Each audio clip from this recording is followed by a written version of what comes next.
No, I'm here. Okay, we are recording. Okay. This is session 9 of 11 of the spring 2018 storytelling therapy course. I am Eric in Chennai. Everyone else is themselves where they are. And we are recording, and now Christelle is going to lead us through a session where we're going to look at an image that she sent. And here, let me get up the image. And I'm going to shift us to share screen. Let's see if this works. Thank you.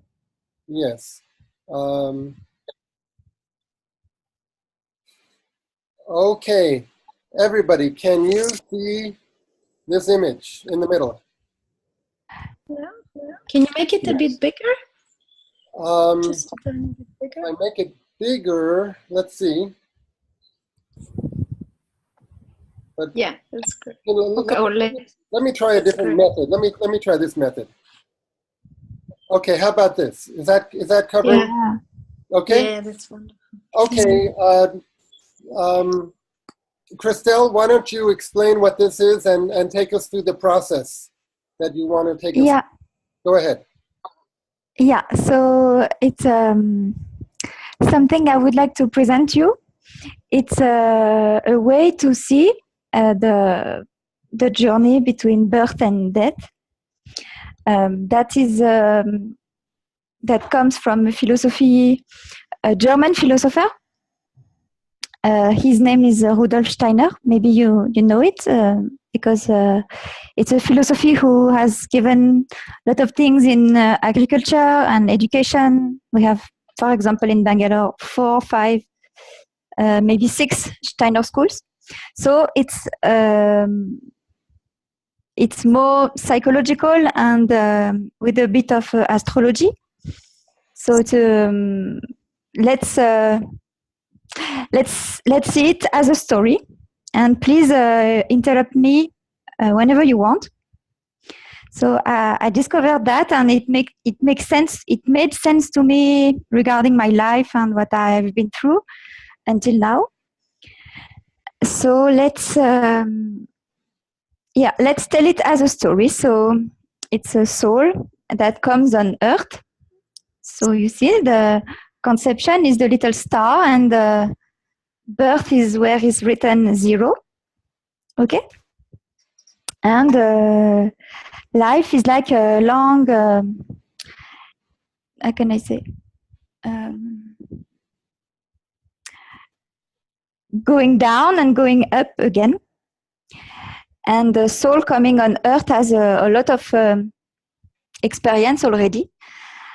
And it's in this way, life is not much about the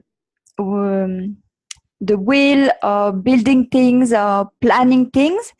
It's more like welcoming things that comes, say yes or no to what comes, and free to. We are not free with all. We can't decide all experiences we've been through, but we can decide the way we can transform it. Okay, is it okay until now? Because it's strange to speak in the silence. For everybody, it's okay? Yeah. Well, so we're beginning at with goodness and then imitation. I guess the very small child is imitating. And then, at the age of 7, it's moving on to understanding beauty and authority. So the keywords that are written, so as you can say, it's divided in periods of 7 years. Of course, it's not sharp 7 years and the day after your 7th birthday, everything is different, but it's more or less some periods of time. 7, we can also say when the teeth fall, you know, that step in that is important in child development.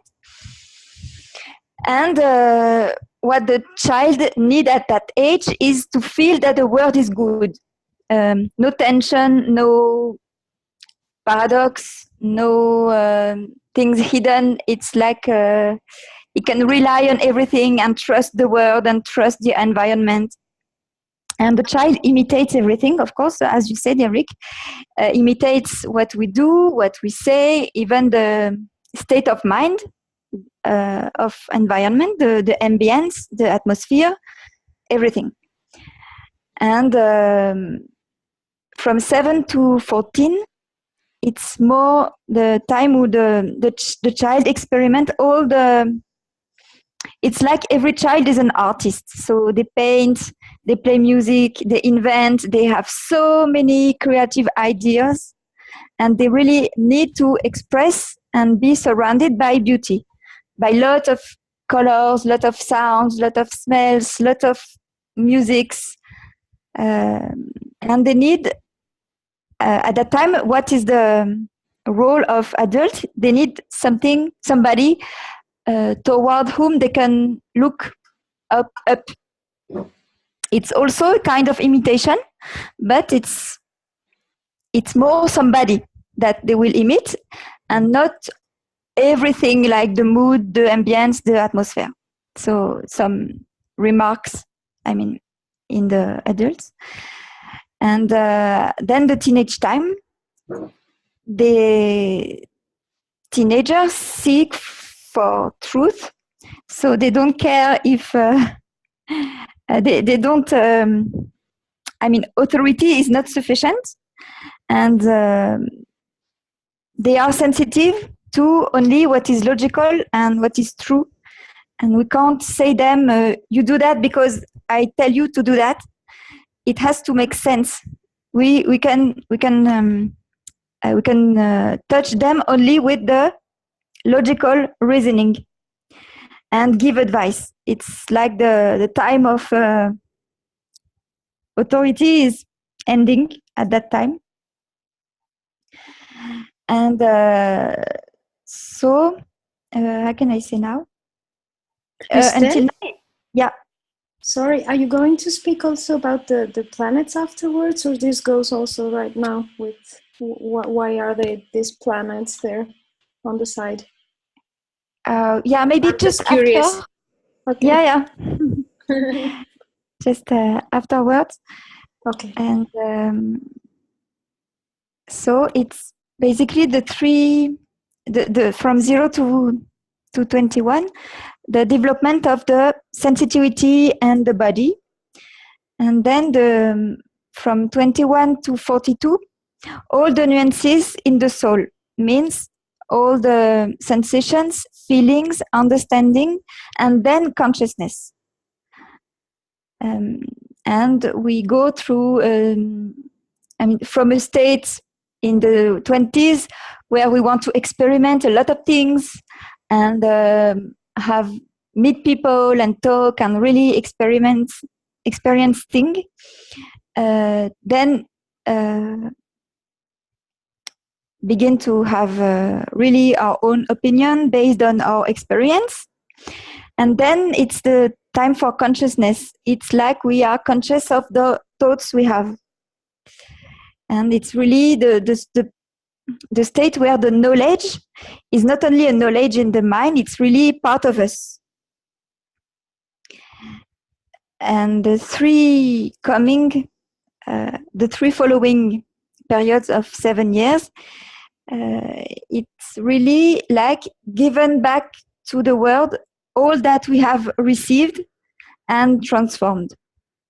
And it's really the time when we want to build things in the world, not only in ourselves, but also that can be family, family usually before, but that can be a career, that can be a role that we want to play in the humanity. It's really wider than before. And I will go to the link with the planets. Then sharing all that experiences. That's why I've written teaching. It's not that everybody after 50 becomes a teacher, but really it's it's a good age to be a teacher, because the experience is really valuable, because it's not only theory, it has been all through a lot of states. And in the old age, it's less by what we do that the presence is important, but just by what we are. And it's sufficient to inspire people around, and also to bring kind of a blessing to the other, younger, only by our presence. So, of course, the life doesn't stop at 63, but sometimes it stops before, sometimes it stops after, but according to that conception, it's after that, it's more continuation of the previous things than a new transformation. So that's why it ends. But okay. And one interesting thing is that, as you can see, those periods are face to face. Like 0 to 7 is opposite to 56 to 63. It's like a mirror.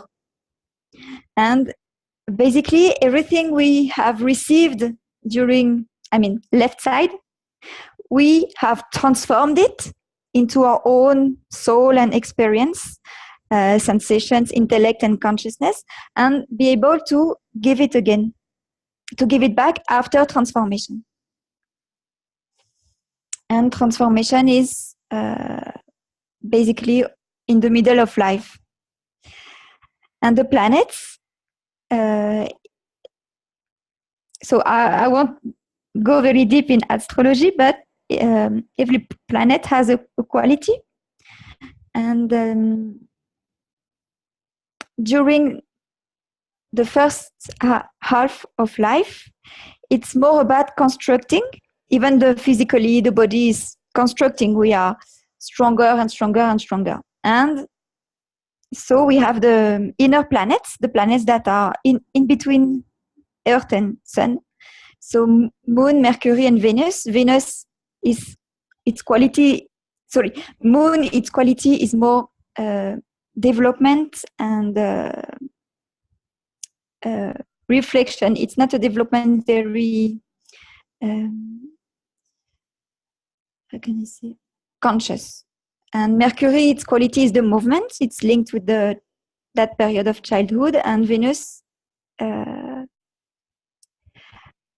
also receptive qualities.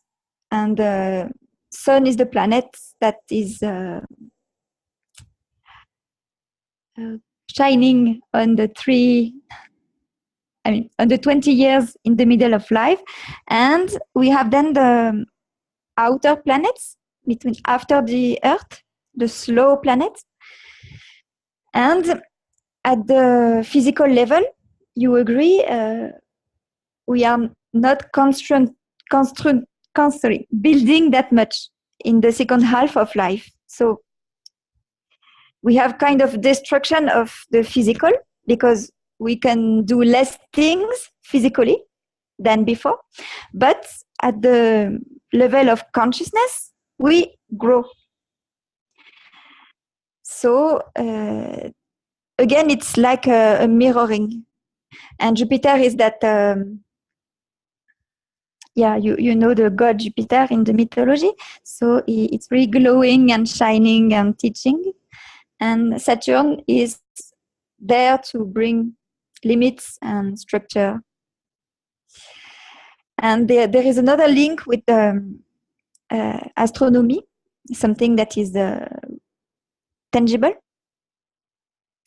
There are 3 times kind of a little sign around 18 years, 36, and 55. Do you see? Kind of a little knot. So it's the lunar node. That means, the moon is changing every day, of course. The shape of the moon is changing, of course, but also it's height above the horizon. like the sun during one whole year, the moon during one whole month is more or less high above the horizon at the same time, of course. And so this cycle gives as a consequence of that cycle, only every 18 years and 2/3, moon, sun, and earth are exactly in the same position together then at the birth time. And this conception proposed that it's the time we usually do an important meeting that will be important in the destiny. It's the time we meet the destiny. So 1, 2, 3 different times where we meet important people. And I don't know for you, but for me it's really true that I did not reach 36, but at 18 I met a really important person in my life. And we have also another cycle that is the 33 years cycle. So we have not much of 33s in the life. At least, I don't know, maybe if we live until 99 years, we can have 3. But it's also a cycle that can be important. What happens at 33, 66, and so on. Good. And the inner words there, it's beginning with landing, as if one is landing on the earth, coming from someplace, then receiving, transforming in midlife, then art, give, and go. Action, giving, and go. So it's it's a cycle. It's a cycle. Good. Okay, now everybody, I'm sorry, just to interrupt for a second. Everyone, if you can possibly do a screen capture or an image capture, I would suggest do it now, because as we discuss it, we might go off of this screen share or do it a different screen share. So if you want to continue being able to look at this image, see if you can capture it on your own screen and manipulate it yourself. Go ahead, Christelle. Yeah, and anyway, Eric, you have sent the image. Yeah, if you can find it on your computer, go ahead. Okay, so Christelle, this is a vision of a life story. This is a vision of a life story, and there is a way to use that map for one self if one wants to write the events of one's life. So there is one last thing I should explain maybe about the 4 columns. Mm-hmm. You know, there is one blue, one green, one yellow, and one red. So I may explain that. Go ahead. Unless there is a question or something before. Okay, I go ahead. So it's that in that conception we are not only a physical body, but also energetic body that is invisible, but that allows the growing and the healing of the physical body, and then a sensations body, feelings body, and then the I, that is Christelle, Eric, the one who decide. And basically the 4 are linked. So the 4 are linked with also the 4, how can I say, it's not kingdom, it's realm, like minerals, vegetables, animals, humans. I guess the English word is realm. Is it true? Realm. Okay. R-E-A-L-M. Exact. Okay. Exact. So we have a physical body as the minerals, the plants, the animal. We have an energetic body as the vegetables that grow and can reproduce, and animals. And we have sensations like animals, and only humans have the I. So different bodies, let's say different bodies, develop at different rhythm. Like as we know, one old year child can't say I, and even if its physical body is there, it's some maturation is needed, and so that's why the blue, the green, the yellow, the red begins at different times. That means it doesn't mean that a little child has no feelings, but teenage time, as we see that the yellow column comes between 14 and 21. That means that at that time he has really his own feelings, and before that, a child feelings is really dependent of the parents' feelings and all the surrounding feelings, and also the ability of making decisions. And begins at 21, really important decisions. And so that's why there are 4 columns. So if one wants to fill that map, to have a perspective on one's life, he has to decide for each event of, for example, for each event of my life, I should decide if it has affected in the physical, in the energy, in the feelings, or really in the eye level. For example, if I move from a town to another town, I will write it in the first column, blue. Then, if my parents or if my grandmother dies, if I have a new brother at home, if really my surrounding the energy around me and the people in my family change, or if I have a disease that comes regularly that concerns the energy level, and I will write it in the green column. Then if I fall in love very deep, or if I hate something really strongly, or if I discover a new passion, something really linked with my feelings, I will write also in the yellow column. And the moment in my life I feel that event has changed really, after and before it was not the same. Even the small things, only me can know that small thing has changed a whole lot of things. And that can be a same event. That can be I moved, I shift, so I live in another city, so it's another physical environment. So I write in the blue column, but that can be also something that I hated, let's say. So again, in the yellow column, and something that has changed my life. So now we just, if one wants to feel that, first thing is don't think, just, it's like the dreams, when you are used to remember them and write them, they come more and more and more clearly. So it's just when a souvenir, a memory comes, you just write it. And when another comes, you just write it, and more and more and more and more will come, because when we open the door, that just comes with no effort.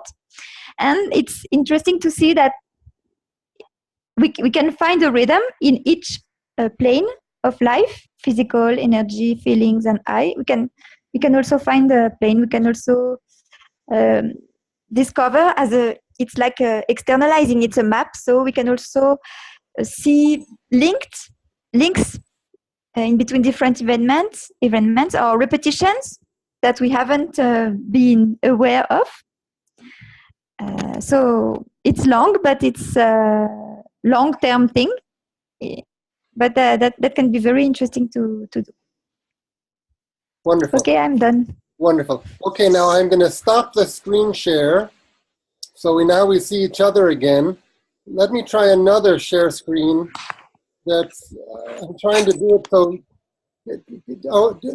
Do any of you see some of the people as well as the graphic? Yeah, I do. Okay, well, I think that's a good. That's the compromise that I was trying to get, so we could see both the graphic and each other. Not sure if it's really working, but okay. So this is a Rudolf Steiner's vision of a life story, and as Christelle said, it's not meant to be strict in terms of this happens when you're 7 years, and this happens when you're 14 years. But it's a general progression, I guess, that he's identifying, and I'm sure he would agree that sometimes we experience these things out of order also. Right, Christelle? Christelle, it's not, here, I'm going to just go off the screen share. Stop here. Let's see. Yeah, Christelle, isn't that correct? Some of those things might not necessarily be completely chronological. The order might be different in someone's life, but that's his general, that's the general pattern he sees. Of course, it's like for any theory. Mm-hmm. So how might that ideal story of development be used with oneself or with a client? Would you show that to a client? Would you ask the client to make his or her own version? Would you what would you do to help a client work with that? Yeah. Oh, yeah. So what I mentioned that feeling oneself, the map is quite long, but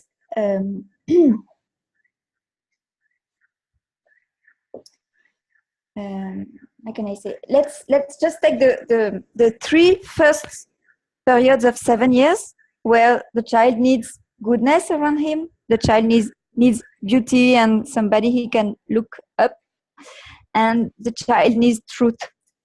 While hearing somebody's life story, we can discover the wounds or the lacks or the trauma or the difficulties in some of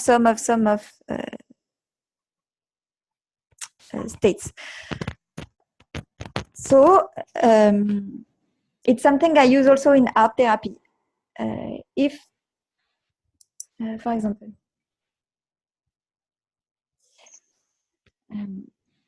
in art therapy, for somebody who has been a lot of, who could not have expressed all the nuances of beauty and all his creativity between 7 and 14, I would give a lot of creativity to experiment and beauty. So I will give what is missing. So maybe if somebody has had a very tough childhood with parents not good to him as the way he felt, stories where the parent is good. I mean, I don't say that we can erase the past and heal all the wounds, but some things that could not have been felt at a time, they can also, it's the aim of therapy, that can be worked a little bit even later. All right, well, I'm asking again, do you or does anyone else have any thoughts about how this actual image, this map, this pathway could actually be used with a client? Would you show it to the client? Would you ask the client, okay, you're 14 years old. Have you gone through your beauty and authority stage? Are you entering your truth and advice stage? Would you leave out the words and ask them to fill in the words themselves? Would you ask them to make drawings of their own experiences and see if those experiences relate to this abstract formula? Anybody, do you have any thoughts about what you might do in an actual session with this image? No, in the storytelling therapy, I want to do a theory lecture to the patient, but for me, those keywords, I will remember them, and that can guide my my proposition for metaphors, my proposition for some new writings or drawings. Christelle, I have a question, because I know not very profoundly, but I know a lot about Steiner's work. For example, the colors that you have been putting on the image are colors that Steiner was using, correct? Or these are things that you have decided, let's say the physical or the energetical or the eye feeling, you have chosen different colors for that. I'm saying this because, for example, in art therapy, it's also very important what kind of color we are using, because this goes on different dimensions. So Steiner was already talking about the colors of the soul, as far as I remember, what I've been reading. And it's very important also what type of colors are being used. By color, we can use also symbology within the storytelling. So, for example, I would aim to see if people are telling their life story, I would not show the map, but maybe I would aim to see if they concentrate on a certain image that has a specific color density or color depth that maybe can go within this within this, how do you say, this scheme that you're showing us. So my question is, first, this is but my question is if this is important, if the colors are also important, because I think this was part also of Steiner's work. And some doctors, Ita Wegman, Margaret Auschka, the one who invented that the art therapy I've learned.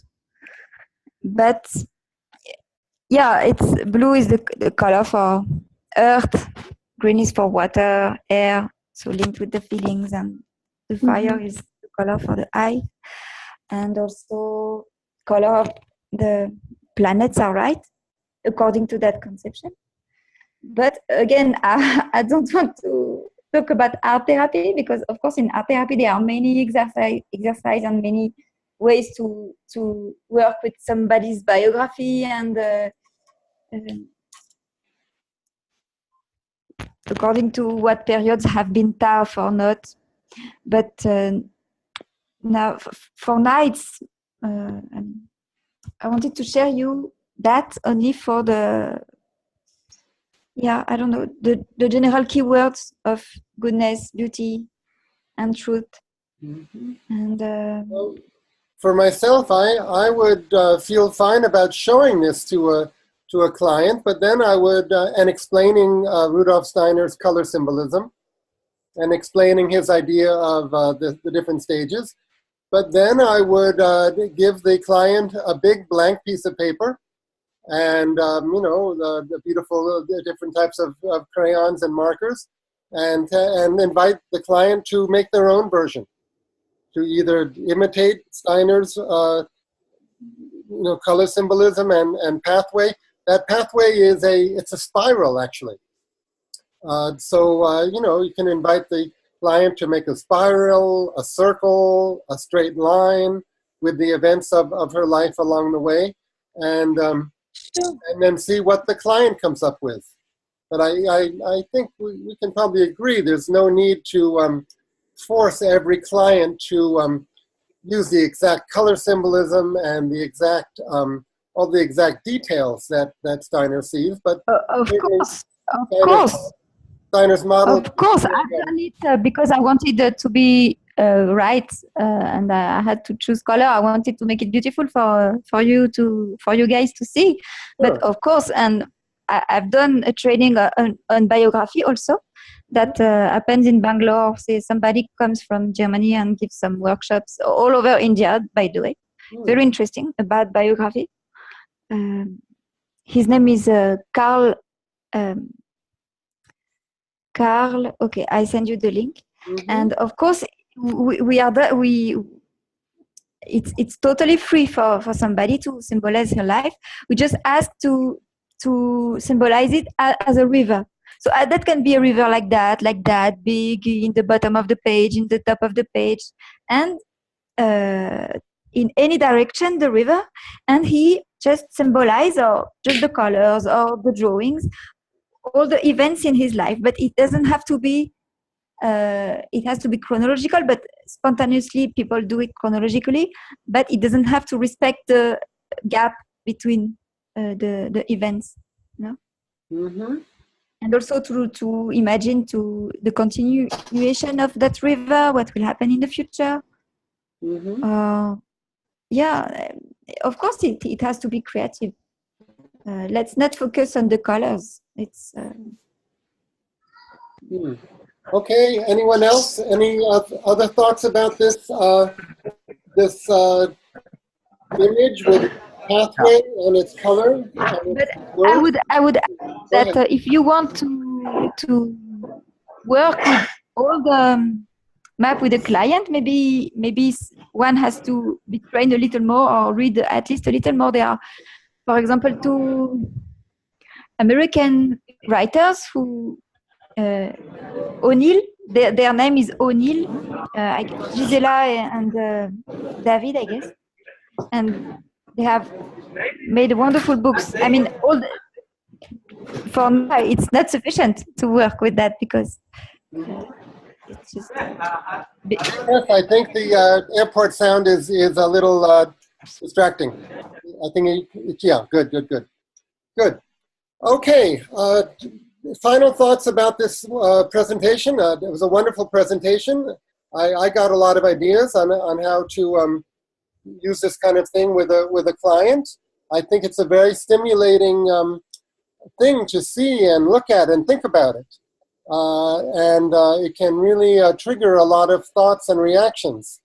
So I'm very happy I've seen it, and I'll try to use something like it sometime. Anyone else have any thoughts about this before we go on?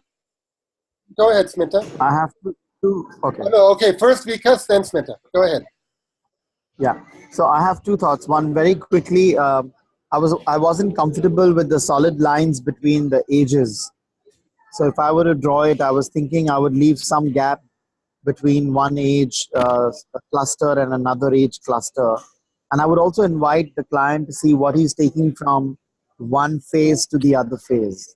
So that's one.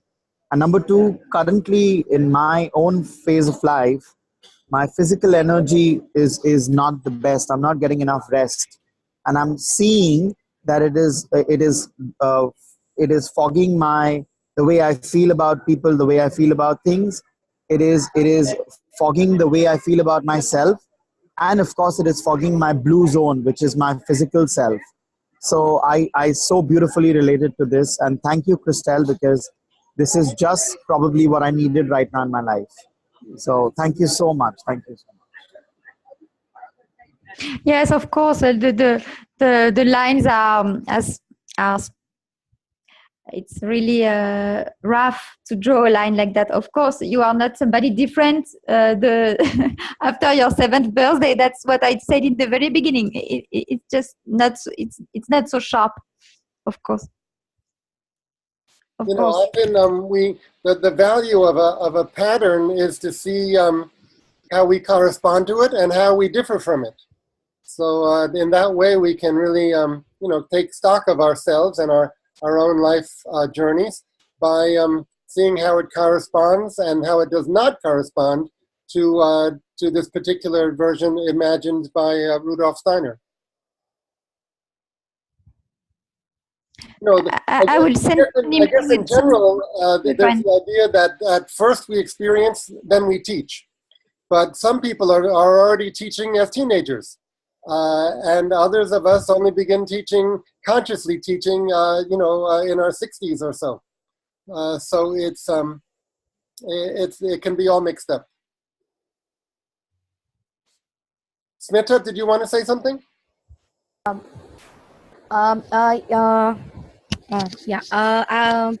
Actually, what I wanted to say was a very beautiful presentation, Christelle. Thank you so much. So colorful, so much of thought into it, and I loved it.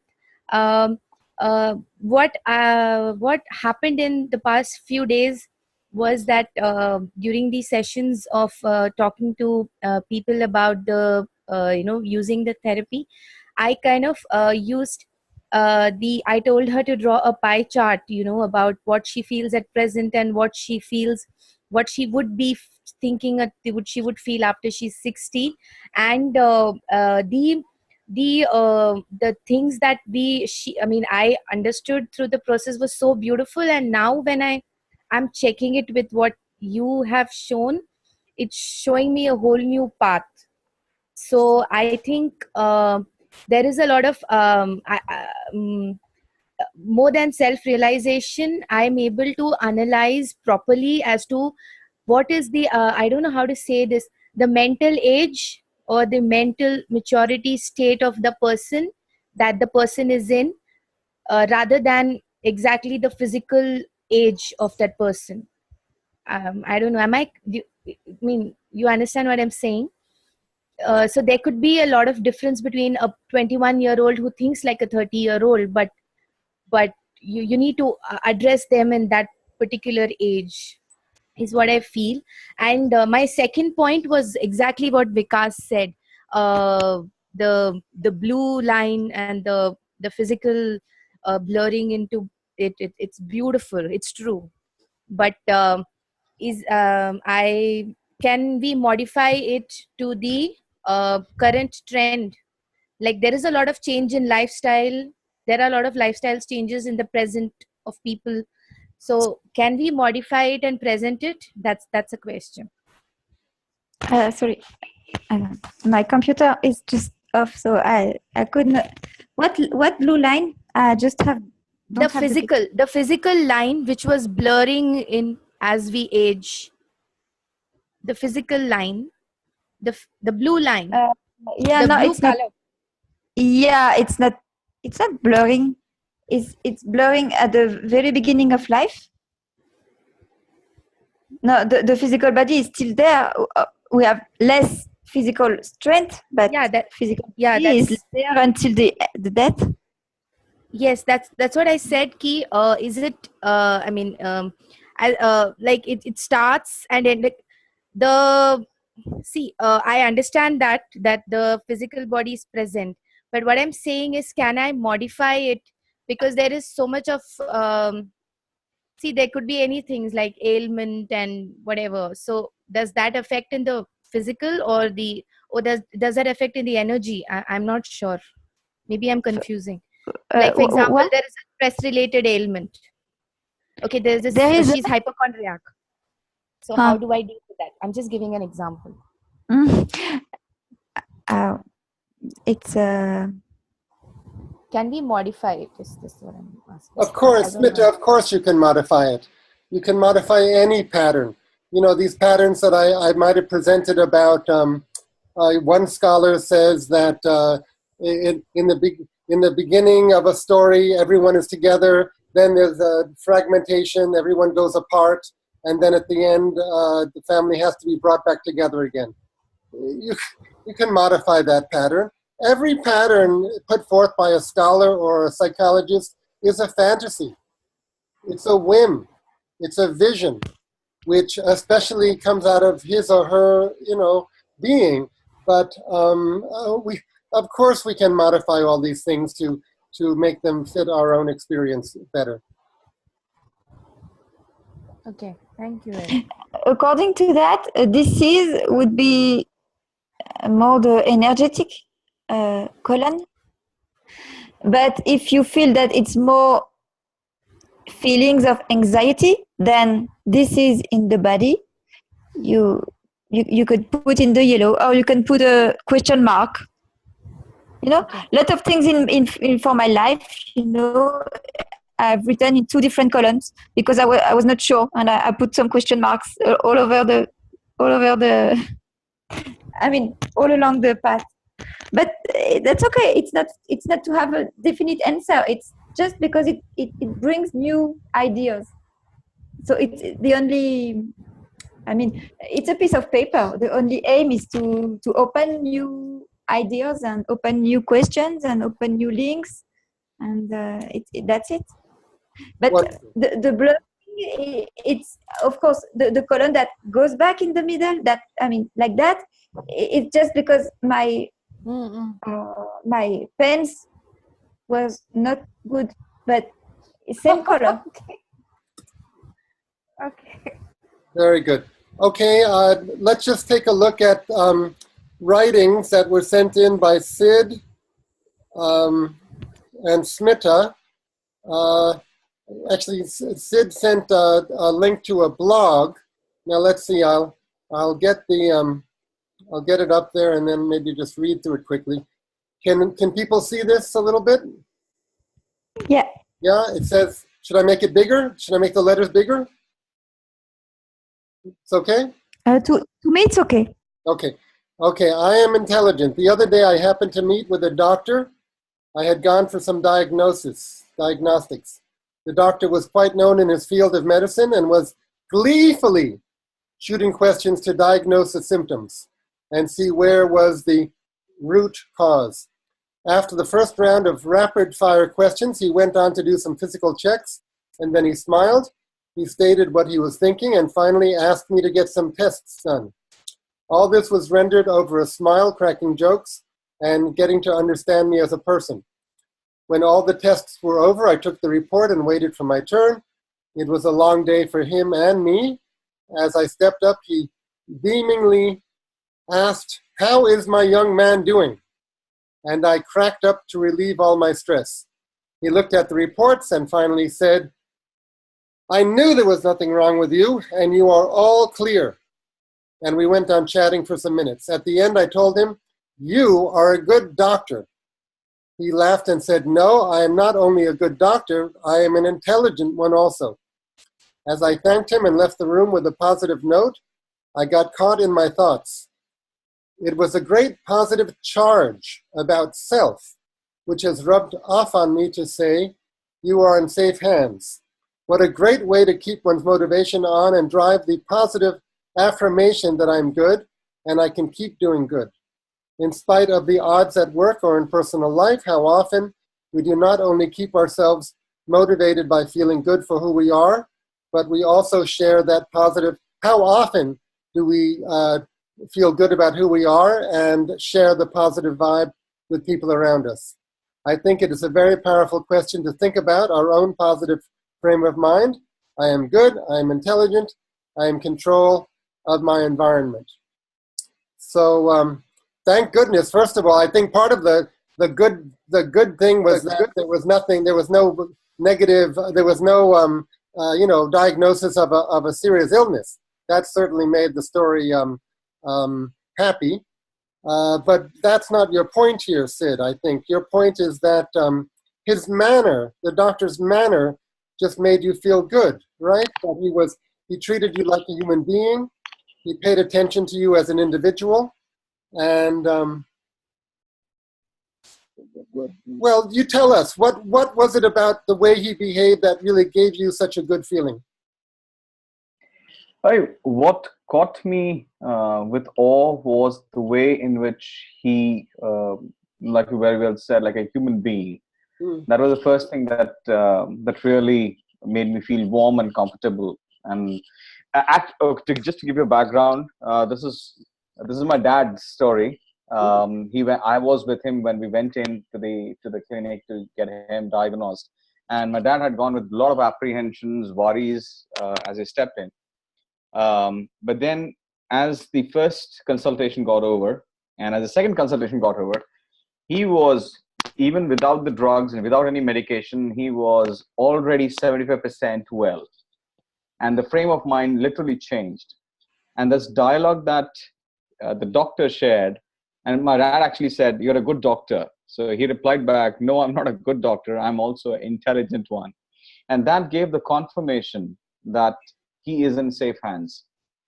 And what struck me beautifully was how we inspire ourselves and how we can inspire others in spite of whatever environment. And there were patients who had gone in. He had a harrowing time. And there were patients after us who were waiting to get inside. And I know that I'm sure he's going to spend a lot of time strained out. But the way in which the whole environment was done, that individual there was given the importance of being a human being, and also the guarantee of feeling that you're in safe hands. Mm-hmm. So my thought was, how do I create that environment for myself? I might have had a tough day. I might have got up groggy. I might have had a difficult time facing a situation. Then how do I make my environment? Do I step out of it? Do I keep my conscious on that, yes, the environment is still beautiful. I am beautiful. I am good. and I can handle any situation? Can I create that environment every time, every moment? And that was the thought process that ran into my mind when I put this in.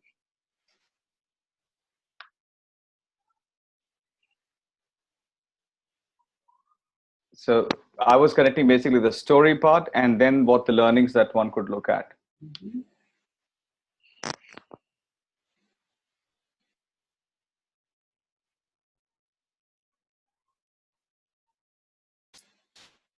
I guess you know, in the course of everyday life, we often forget the big picture. We get involved in little conflicts, and sometimes get overwhelmed by the little conflicts. Mm. So what you're saying is that we should keep our mind on the larger picture and you know, who one is and the good one is doing. One hopes one is doing. Yeah, that's true. And there is learning in every aspect of what we do. Every moment that we spend, there is beautiful learning. We don't have to look out for bigger success in life to feel good about what's happening to us. It could be the smaller success. It could be a very small thing or a token of activity that we would have done, and we could feel good. How do you recognize that in what we do? Mm-hmm. Good. May I say something? Of course. Just at the end of the text, it was written, I am in control of my life, right? Mm-hmm. And I don't know, I feel that very often we are not. I mean, we have to deal with so many things, and I mean, control, it's, I don't know. What do you think? If I keep telling myself, and it's an affirmation to myself saying, yes, I'm in control. I might not be in control, but it doesn't matter. But if my mind keeps getting tuned to the fact that I can deal with any situation, and that's I can deal, but controlling is, I mean, yeah, it's about the semantics of words. I would lie to myself, but I would prefer, I don't know. I would say, okay, you did not expect it that, okay, but you will find a way. Even if now it's just messy everywhere, you will find a way. But I'm in control. To me, it's an illusion. I mean, I'm not very easily convinced by that. So what would work for you if the word were not control and it is manage? If that works, we can change that word. Yeah, I will find a way. Even if now I can't, it's just overwhelming. Idea will come and I will receive. I will have a hint. I will have something. Beautiful. That's the option. That's the choices in life that we have. We can change. Yeah. We can manage, if not control. No, it's because I have many proof every day that I don't control things in my life. So. That you do or you don't? I don't. You don't. But at least probably we can agree that we don't want to be controlled or manipulated by anybody else. Others. Hmm? Of course. And also we don't want to be controlled and manipulated by our unconscious. Right? That happens even if we we say we don't want. That happens all the time. It probably has to happen. But if it's giving us unpleasant results, we might want to try to change things. As you said, listen to the unconscious. Not trying to control him or him controlling me. Just stop the power of relationships. Just become the friendship relationship. Everybody can talk. As you said yourself, you know, we have different voices and we want to discuss. Yes. And maybe at times one wants to be in partnership with those voices and be co-managers with one's elements of one's unconscious. All right. Well, I would suggest if you find this conversation interesting, well, watch the recording, or just watch this last 10 minutes of the recording, and then send an email to the group about the whole thing. Can we go on to the next little topic? I take that as a yes. Okay, this is something sent by Smita, just sent a few minutes ago. And she is saying, my work involves a lot of interaction with children. There was one child who was the brother of one of my students. The children lost their mother to suicide, and the child, it seems, has become very quiet and reserved. I don't know this family personally, but I want to help the child. So there's two brothers, is that it? And their mother committed suicide. Okay, I realize this may call for an expert in the field, but I don't see this happening. My question as a therapist is, do we need to wait for the person to open up to us before we begin to ask them questions? In case of children, I assume this ice-breaking session is needed, but is it correct for the process? So you're asking how much to probe, how many questions to ask about how you feel, or how you feel about a particular trauma or tragedy. And then also I'd like to know how to put these sessions in motion if it were a group. I'm not sure if the group will be interested in these aspects, but I conducted 2 sessions with separate people, and I seem to have a problem with starting the process in the sense of creating an atmosphere of ease. Okay, well, to begin with the first question, if a child, how old is the child involved, Smita? He's about 8.5. There are 3 children, 3 siblings, and one is a teenager, one is somewhere here and there. I think 2 are teenagers, and this child is 8 years old. And the child, I just know the child. I don't know the parent. I mean, we all know the incident happened just a month ago, and we witnessed it. And witnessed the mother committing suicide? Yeah, we witnessed after the whole process, whatever happens after the death. Okay. So yeah, so it was kind of, you see, it does leave. It was traumatic even for me, just as a third person. But now suddenly it's been a month since the child has started coming to me for sessions. This is academic, they basically come for creative writing. I conduct sessions. So I've seen this child, but the neighbor, she told me to help the child, but I don't know. I don't know how to approach the father. He's not available. I mean, it's kind of chaotic, but I do want to help. What my question here is that the limits of ethics. I really don't know how to put it. So there are 2 children. Is that it? One is 8 and one is 13? 3. How old are the 3 children? One is in 8th, 6th, and 3rd. Third grade. I'm not sure of the age actually. Yeah. Okay, so 3rd standard means they're like 6 years old. No, 8. 8 years old, and 10 and 13. Okay, and you see one of these children or more than one in a school? Where do you see them? No, I conduct sessions I have a space. And are they tutoring sessions? What kind of sessions are they announced as? They're interactive sessions. It's creative. It's basically creative and imaginating thinking. And how many of these 3 children attend these sessions? One, the sister. How old is she? She's about 10, 11. Mm-hmm. So how many children are in the group? I have about 6 kids. Mm-hmm. Well, personally, and everyone else can give their own opinion also, I would speak to this individual privately, either before or after the session, and ask her, tell her that you feel so bad about the situation, and Ask her how she's feeling, how she's weathering the storm, if you want to use a metaphor. Ask her if she wants to talk about it. That's the human thing to do.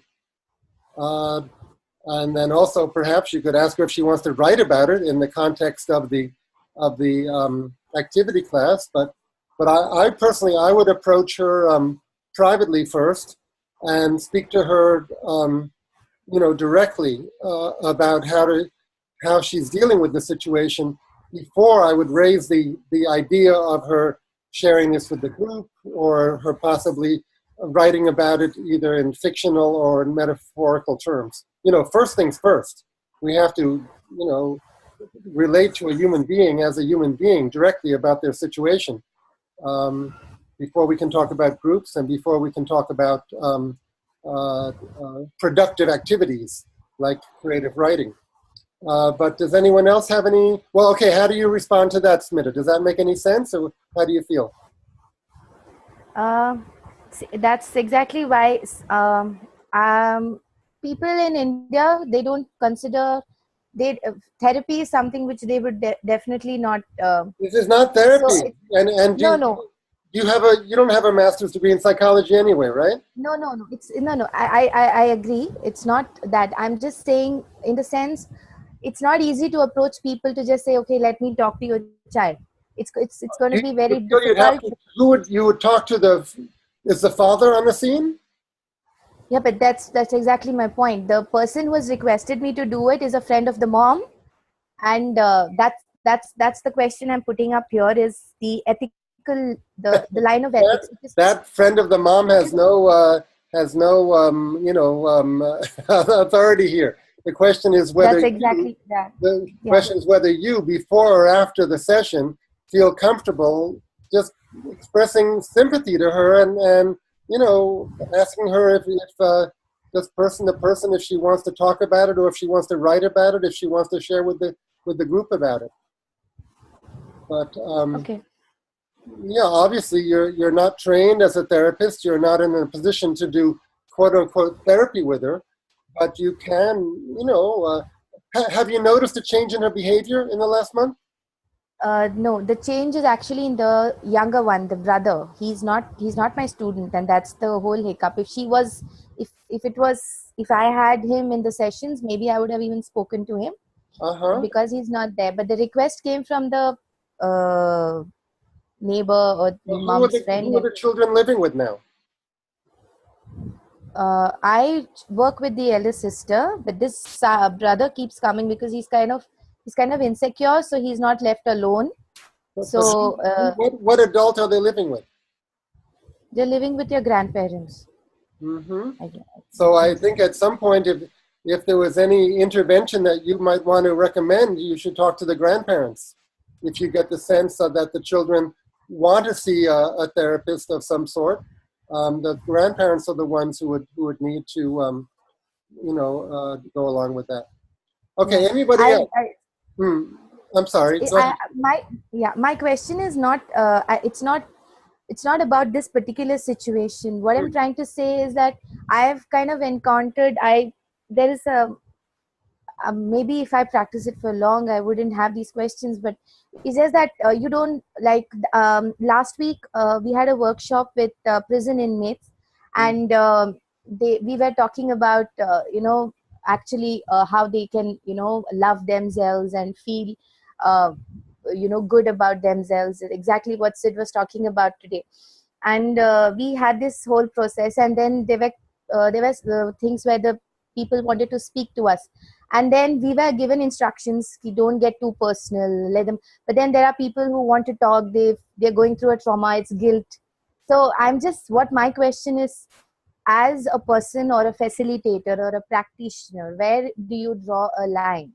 That's the question which is I am putting across. Well, in this case, you're the creative writing teacher or creative writing tutor or creative writing facilitator, right? Yeah, but not directly involved with him. I am involved with the sister, though. Mm-hmm. Well, so that's your main point of contact, and you can have just human-to-human conversation. And if you sense that they need, some sort of therapeutic situation, you can advise her to talk to her grandparents, or you can talk to her grandparents. Yeah. That's all you can do. Okay. To some degree, she can work through this material if she wants, by talking to you a little bit and by writing for you a little bit.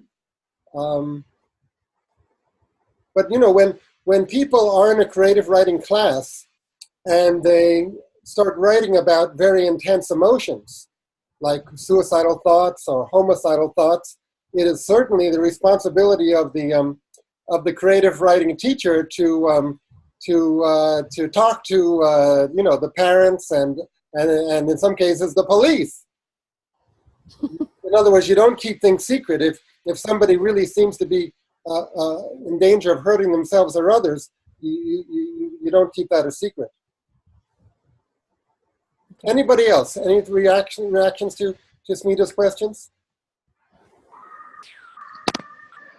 Smita, just a question that popped in was, yes, the neighbor who was a close friend might have raised this as a concern, but the question is, does the child actually need that interference at this point of time?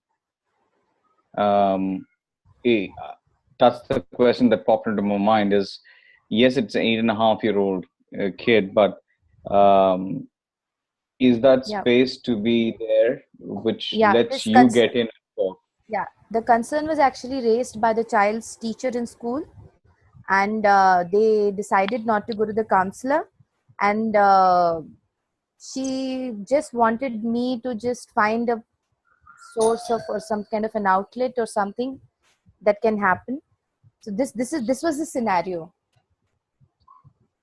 So the neighbor told you that at school they had decided not to have the child see a counselor at school?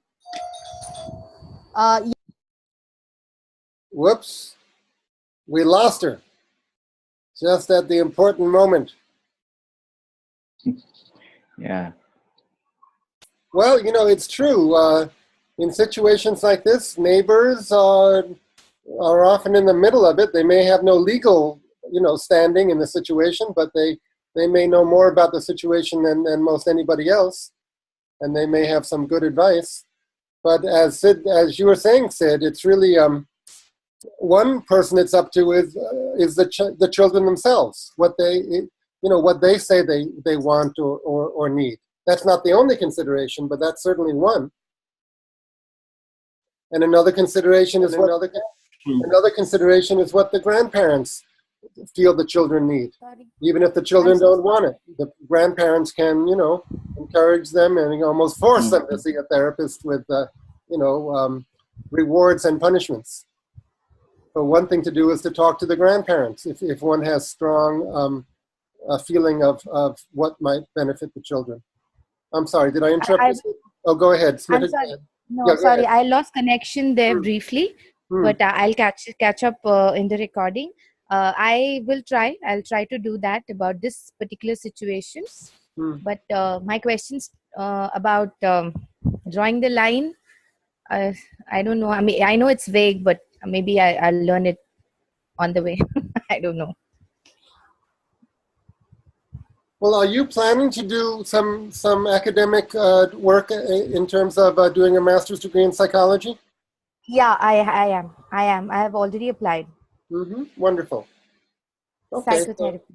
Wonderful. So you're on your way to being a therapist for people in this situation. So you're thinking about it, as you should. Thanks. Mm-hmm. Okay. Anyone want to tell us about the person who's volunteered for the 3-meeting process? Any particular challenges come up? Go ahead, Sumaya. First, yes, good. Tell us. I had 2 sessions, and it was a wonderful experience. First, I invited her. It's a woman, and I invite her to tell your history, and then I invite her to tell in the third person, and it was a so strong experience for her, and she shared with me that in the third person she could see what is more the essence of your way, of your story, and in some time she invite her to look for her story, and in the specific point I invite her to find some animal that she can see in her, or it's similar. It's if this animal can be similar with her actions, and she identify, I don't know how to say, a kind of animal that have storms. Thorns? A little storm. Plants have thorns, animals have claws. Yes. And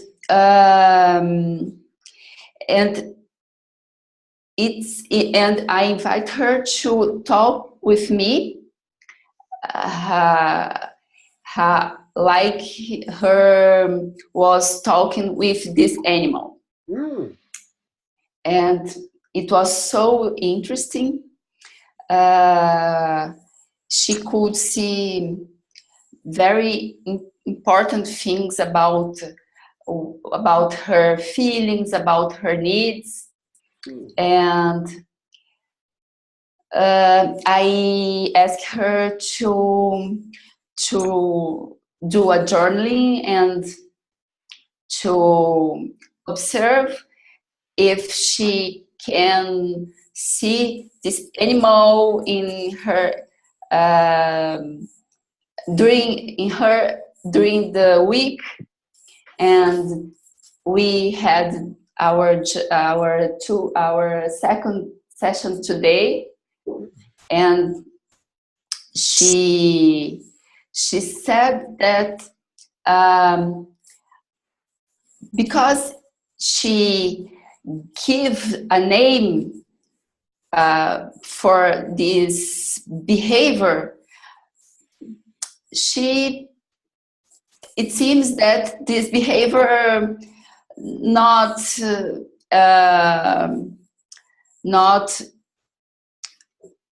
happen again. How the animal that didn't come. Okay. Didn't come in this week, in this last week, and she think she believe that it happened because she can identify it and give a name to this animal, to this behavior. And in this week, I look for stories, and I in the end of our first session, I remember a story, and today I invite her to do a meditation in the beginning of our session, and I invite her to to tell me how she is feeling after the meditation, and she brings some situation that I connect with this story, and I say, "Oh, I think you call this story," and I told her the story, and I never before imagine I tell a story for one person in a session in therapy, but it was a so beautiful experience. And after she said me that it's the story that she was she needed. And I don't know if you know that story is The Guardian, about the woman that give light with her dedos. Thing. Yeah, no, I don't know it. It's and she cried, and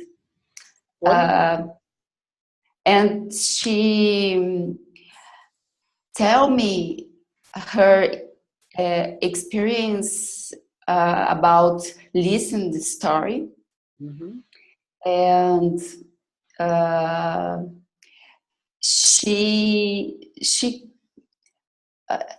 I never I think this story is connected with her story, but what she said me with what she said me, I could see it's more connected than I thought. And okay, go ahead. Yes, and I invite her to choose one word in the story, one really meaningful word, and she chose power, and I invite her to tell. She chose two types of power: power of light and power of thorn. And I invite her to tell me how this type of powers is expressed in her life. Right. And she talked about this, and in the last of the session, she feel that she needs to do a ritual and to let go something in your life. It is wonderful. You know, it might be very interesting for you to write all this down, and to write about your experience with this person, and to write it in such a way that you could even show it to her. I'm sure it would be interesting for her to see it also, if you felt like showing it to her. And of course, we would be very interested to read it if you might write up this. This is a case study of your work with this person. You wouldn't give her name or any identifying details, but do consider writing it up, because it sounds like a very interesting, interesting work. And you think you're going to see her one more time? What do you think? Okay, for me, okay. Do you think she needs another session? Is there something else that needs to be done? Yes.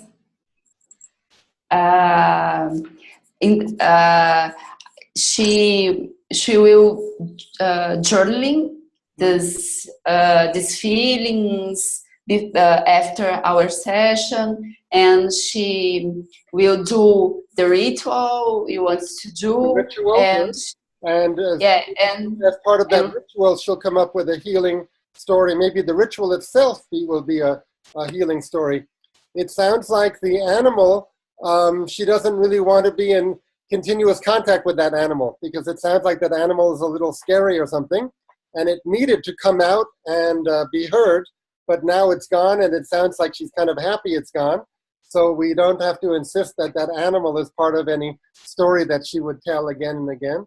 So just, follow her lead. Whatever she seems to feel that she needs and wants, encourage her to make a ritual or a story, that makes her, that makes her feel, that works for her.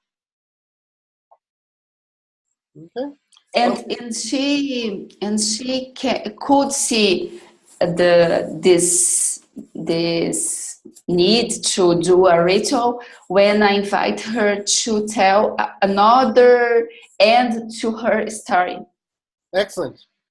And if you write this up, also tell us how that guardian story is similar to and different from her experience.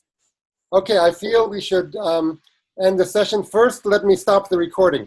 So I'm going to stop the recording now.